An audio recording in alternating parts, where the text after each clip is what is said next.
Hi everyone, welcome back. I'm Di, and today I'm sharing with you my June manga reading log.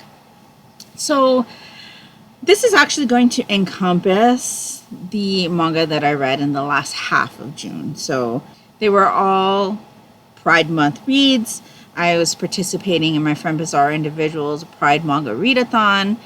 I try to participate every year if I can. And so I definitely read some rereads during the last half of the month, because there are titles that I definitely like to reread every year. If you're interested in the manga titles that I read in the first half of June, those are all talked about in my diary entry, which I'll link up in the cards here and down in the description box below in case you're interested in hearing what I thought on those volumes. But I've got 6 volumes to talk to you about today. Most of them are rereads, so you might recognize some of them if you've been with me for a while. This is a little bit of a different kind of series that I'm starting on my channel. I used to include all of my manga reads in their own separate videos on my channel when I was first starting out. And then eventually they just kind of all got wrapped into my bookish type videos, because really manga are books too. But I'm trying to shorten the videos that I put out. And so part of that means that I'm going to start dedicating videos to my manga only, instead of having the manga and the books all in one video together. And so hopefully that'll help make the videos a little bit shorter, a little bit easier to digest. And so, yeah, I've got 6 volumes, like I said, to talk to you about today. So let's just get into them. So the first thing I read in the last half of June was Replay. This one is by Saki Tsukahara, published by Tokyo Pop, rated mature. So this one follows our 2 characters here on the cover. It's a childhood friends to lovers story about these guys who have known each other since they were very little. They started playing baseball together, and now they're in their last year of high school, and they've just finished their last game and need to retire in order to focus on their exams. And so one of them is really kind of mourning the loss of having that everyday baseball interaction. And his best friend, who's kind of always been there for him throughout this entire journey of baseball, his friend's kind of distancing himself, and he doesn't know why. So the first part of this kind of explores what's going through his head as to what could possibly be the reason his best friend is pulling away, and then the revelation, and then how their relationship moves forward after that. And so I really, really love this story. It just has the longing, it has kind of that click as to why certain things don't feel right without the other. And the art style is just gorgeous. I mean, I really love this mangaka's art style. And so I really enjoy this story. It definitely has a very, very spicy section towards the end. 2 sections, actually. One towards the end of the story, and then one as kind of part of the epilogue portion of the story. And so definitely know that. Like I said, it is rated mature. But this is such a good story. I really enjoy it when I read it. And I would really like to read more by this mangaka in the future. So that's the first volume that I read for the last half. The second one is a new read for me. This is volume 5 of Our Not So Lonely Planet Travel Guide by Mone Sorai. This one is published by Tokyo Pop, rated teen. So it follows our 2 characters here on the cover who decide to travel the world before they decide if they're going to get married or not. And so each kind of volume encompasses their travel in all of these countries. It's usually like 4 or 5, I think. There are 4 in this one. And it tells you on the back of the volume, Peru, Mexico, Yucatan, and Panama are the countries that they visited this time. Really, really enjoy this. a lot of the places that they visited, I really have no interest in traveling to myself, but I really enjoy learning about the area of the world, especially in regards to the types of food, because a lot of the time that we're following these characters, they're not only going sightseeing, but they're experiencing the cuisine in the area, and it's really, really interesting. Lots of things that I'm learning about the different areas, especially because, like I said, I have no interest in going to travel to those areas. I'm not much of an adventurer myself, to be honest. But seeing all the delectable foods, and they often meet people that they like strike up friendships with, or people that they know they'll come across during their travels. So it's a really, really interesting story. I'm enjoying seeing the relationship between our two characters. We often get flashbacks to how our characters first met, or their relationship prior to them getting together, their relationships with other people that we meet along the way, like friends or relatives and things like that. So I really enjoy watching these two on their travels, and I'm looking forward to reading the last 2 volumes, I believe, of this series. I'm actually behind on reading this.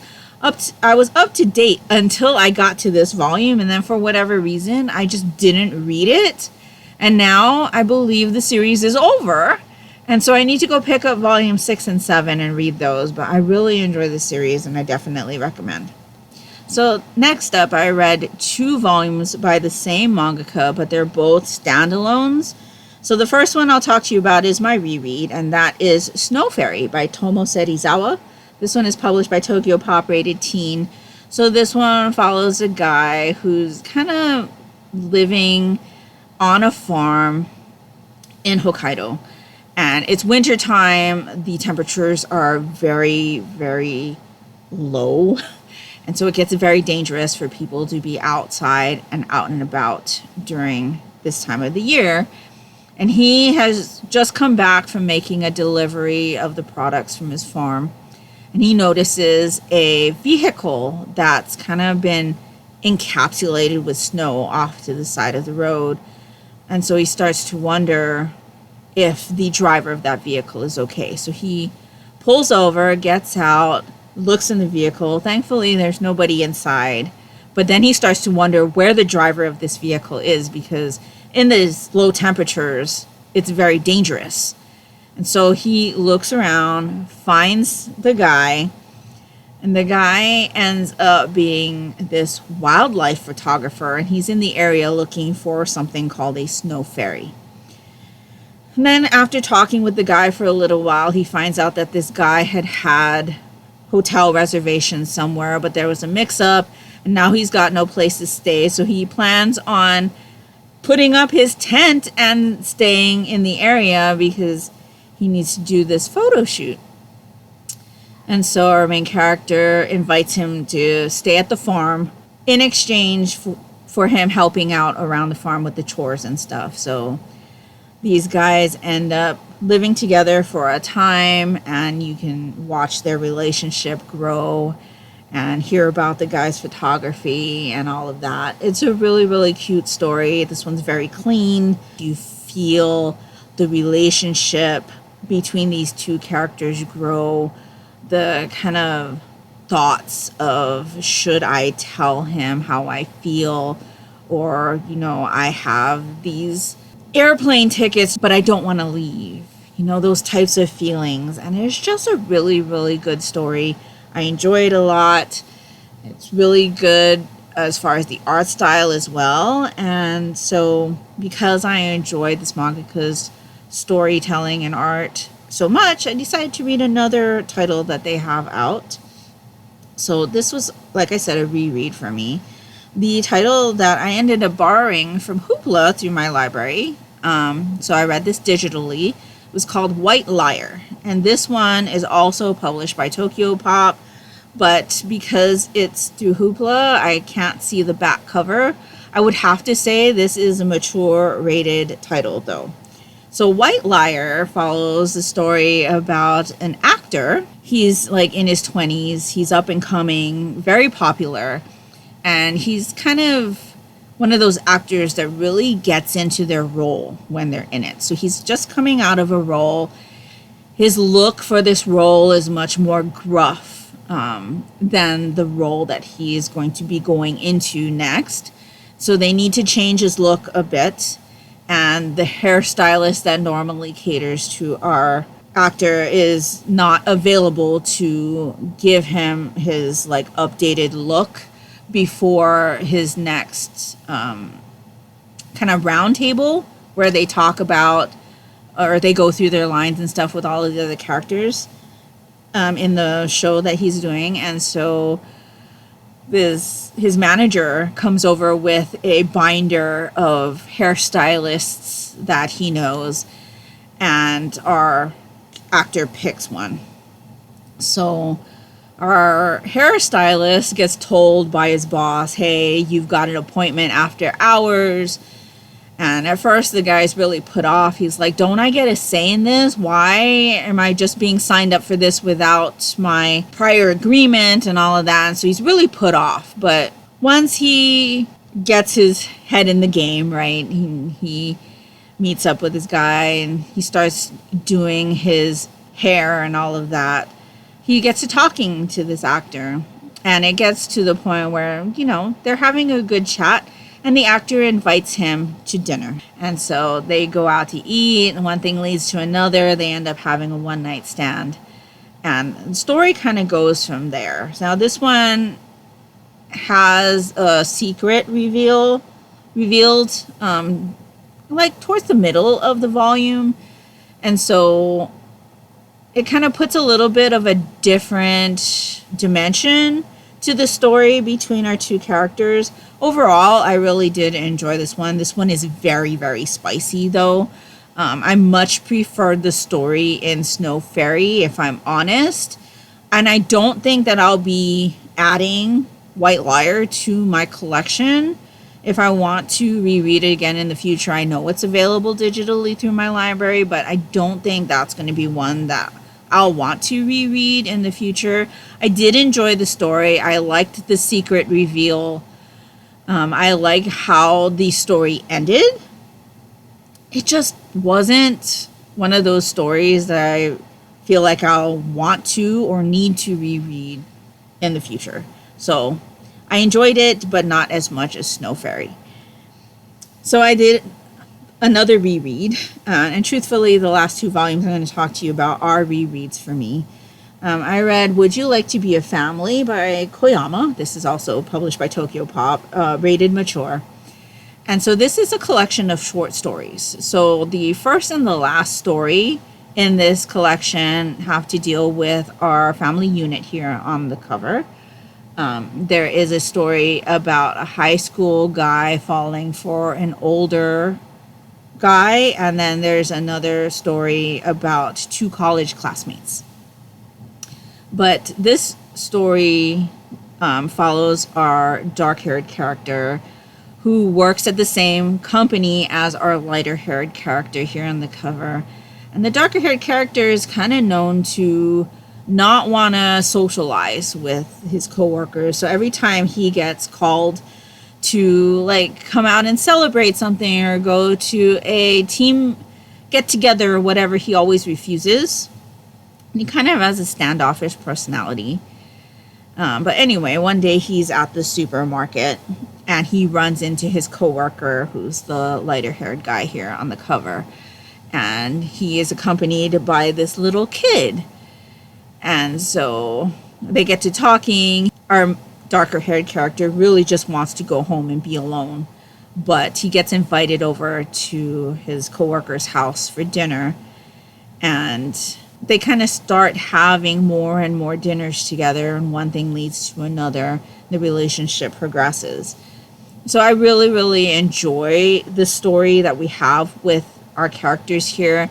The story with the high schooler and the older guy was okay.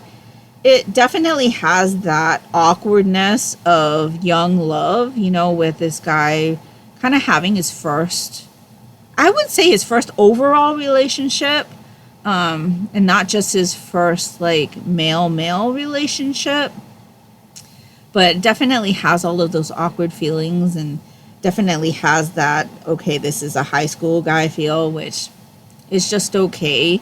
And the story between the two college characters, again, is okay. If I had to rate the three kind of collections we have here, I would say my favorite stories to read are the ones about our family unit here on the cover, and then the one about the college kids, and then the one about the high schooler. So this is definitely one of those ones that I reread from time to time, and I really enjoy it. And then the last is probably my favorite to reread annually anyway. It's 7 days, Monday through Sunday. Story by Venio, Tachibana, and art by Rihito Takarai. This one is published by Sublime, and it's rated teen. So this one follows a guy who is in his kind of last year of high school. He's on the archery team, and he has a younger clubmate who has kind of a reputation. And so his reputation is that he basically will go out with anybody who asks him out on Monday, but usually by Sunday, the relationship is over.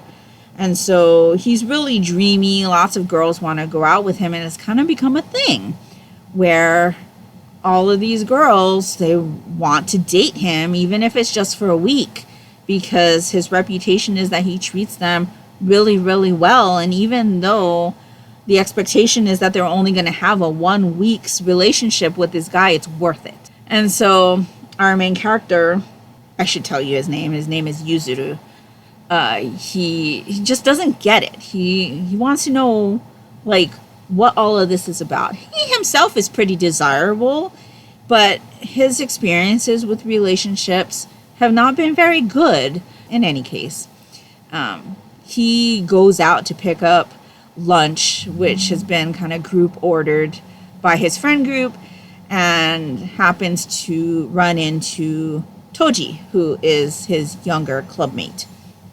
Basically asks him, hey, is it true that you'll go out with anybody who asks you today, which is the Monday?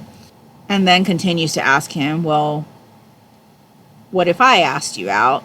And it's kind of like a joke. Like, he doesn't expect this guy to say yes. And so as the day progresses into the next day, he doesn't understand why this guy keeps hanging around. And come to find out that this guy is actually taking the relationship seriously.